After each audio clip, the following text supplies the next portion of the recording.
The marble floors of San Francisco General Hospital gleamed under harsh fluorescent lights, but nobody noticed the elegant woman crumpled against the wall near the emergency entrance. Her Hermes scarf had slipped from her shoulders. Her designer coat was stained with coffee from a cup that had fallen hours ago, and her eyes, once sharp enough to command boardrooms across 3 continents, now stared at nothing, seeing everything and nothing at all. Li Mei Chin hadn't slept in 47 hours. The phone call had come during a merger meeting in Shanghai.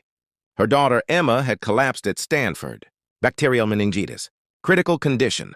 Li Mei had chartered a plane immediately, leaving behind a billion-dollar deal and 300 employees who depended on her next decision.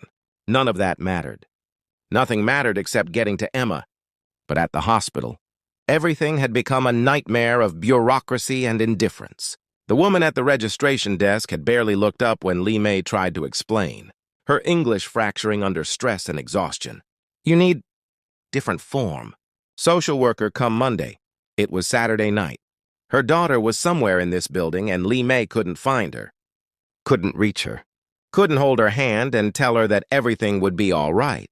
Li Mei had tried showing her identification, her business credentials, anything that might help someone understand the urgency. But her Mandarin-accented English grew thicker with each failed attempt, and her hands shook so badly she could barely hold her phone.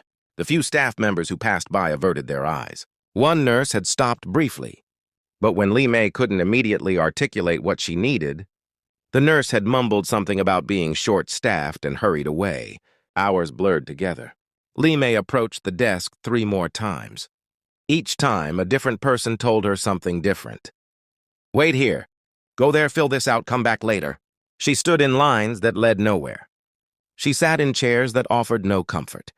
She watched families reunite, watched doctors deliver news both good and terrible, watched the whole machinery of American healthcare function around her, while she remained invisible, trapped in a linguistic and cultural bubble that nobody seemed willing to penetrate.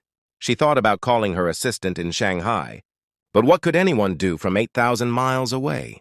Her ex-husband lived in London now with his new family. Emma's friends were college students who wouldn't know how to navigate this system any better than she did.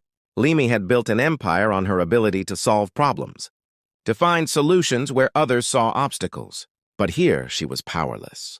Here she was just another exhausted woman who couldn't make herself understood, and apparently that was enough reason for the world to look away.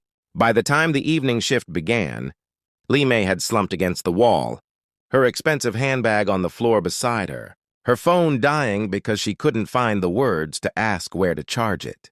She had stopped crying an hour ago. There were no tears left, only a hollow ache and the terrible, growing certainty that her daughter was alone somewhere in this massive building, possibly scared, possibly calling for her mother who couldn't find her. The squeak of a cleaning cart made her lift her head slightly. An older man, probably in his 60s, was methodically mopping the floor nearby. He wore a gray uniform with a name tag she couldn't read from this distance. She watched him work with the strange detachment of extreme exhaustion, the way he moved efficiently, but without rushing, the way he navigated around people and equipment with practiced ease. Just another invisible person like her, she thought. Someone the hospital needed, but nobody noticed. Then he looked up and saw her. For a moment, their eyes met. Li Mei expected him to look away like everyone else had. Instead, his weathered face creased with concern. He parked his cart and walked toward her, moving carefully as though approaching a wounded bird.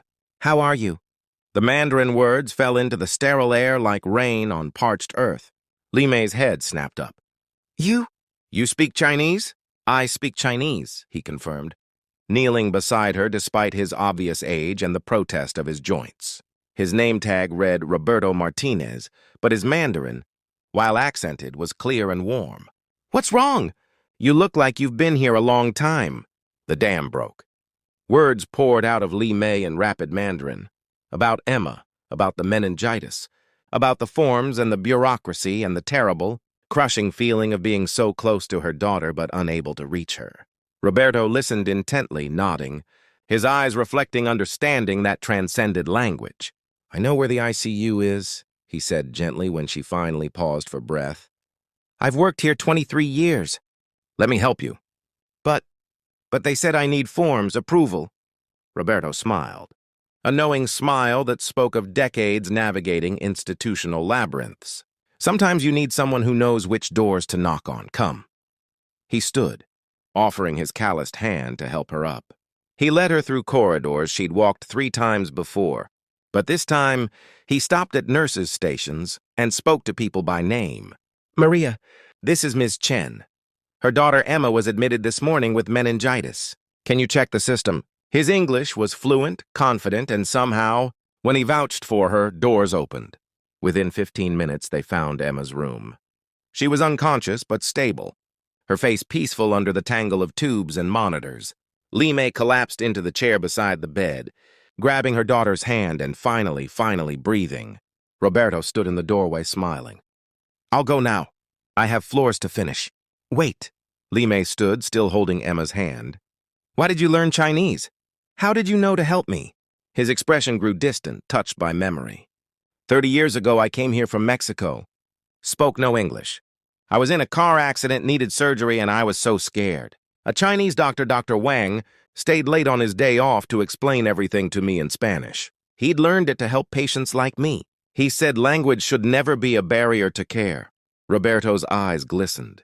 I never forgot that kindness. So I started learning Chinese, then Korean, then Vietnamese. This city has so many people, and sometimes they just need someone to hear them. Limei felt tears streaming down her face again, but these were different tears. I don't know how to thank you. Thank me by remembering this feeling, Roberto said simply. When you're back in your world, doing whatever important things you do, remember what it felt like to be invisible. Remember what one person's kindness meant to you. He nodded toward Emma. Be that person for someone else. Emma woke up 3 days later. The doctor said she'd make a full recovery. Limei stayed by her side every moment, sleeping in the uncomfortable chair, eating terrible cafeteria food, and feeling grateful for all of it. On the day they were discharged, Limei found Roberto in the East Wing, mopping floors with the same quiet efficiency. She'd spent the previous evening drafting something on her phone, and now she handed him a printed letter. I can't give you money, she said in Mandarin. You'd refuse it, I think. But I've written to the hospital board and the local media about what you did, and I've established a scholarship fund for hospital staff who want to learn new languages to help patients. It's called the Roberto Martinez Compassion Fund, if that's okay with you. Roberto read the letter, his lips moving slightly. When he looked up, his eyes were wet. Dr. Wang died 5 years ago, he said quietly. He never knew how many people he helped by helping me. I'm glad he'll know now. We all will, Limei said. Thank you for seeing me when I was invisible. You were never invisible, Roberto replied.